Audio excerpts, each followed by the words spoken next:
This is the memory hierarchy. The closer the storage is to the CPU, the smaller the storage, and the more it costs per byte, but the faster it is. The difference between these levels is known as the processor memory gap. Think of it this way. You love art projects because they are awesome. You have a workspace on the living room floor, but you don't have a lot of space there, and your housemates appreciate your cleaning up between projects. You will only get out the materials you need right then.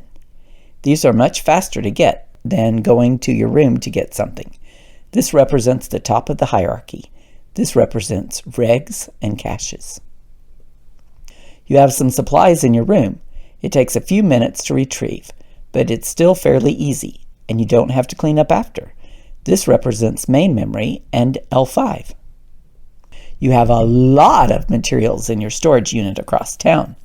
You get what you need for projects in the near future that you put in your room for a bit, but return it to the storage after. It's a hassle to go across town, but you have an abundance of materials, which would take over your house if you tried to keep them all at home. This represents L6. This is where the caches are located. Usually the computer only runs one process at a time. This is a uniprocessor. Like humans, they go back and forth between the processes. This is a context switch or a system call. Multi-core processors can execute several programs simultaneously. This is a multiprocessor.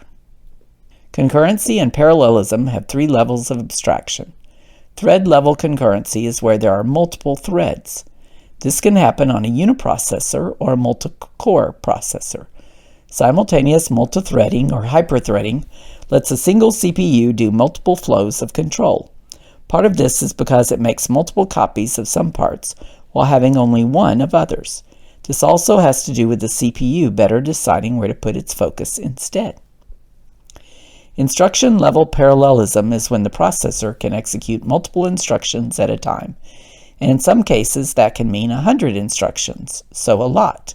Most modern processors are superscalar processors, which means they can execute at least one instruction per cycle.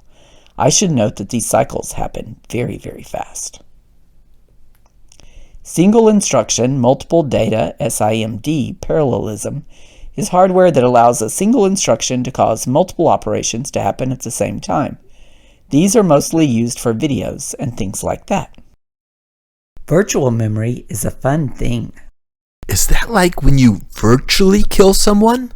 What? No! Why would you even ask me that? Is this something we need to talk about? No, I've never worked towards someone's death. Virtual memory is the abstraction that makes it look like a process has the complete attention of the main memory. Remember, it's all about abstraction, abstraction, and abstraction. Files are an abstraction of I/O devices. Virtual memory is an abstraction of main memory and disk. Processes are an abstraction of a running program, processors, main memory, and I/O devices. And the virtual machine is an abstraction of the entire computer. Virtual memory needs the hardware and operating software to interact well.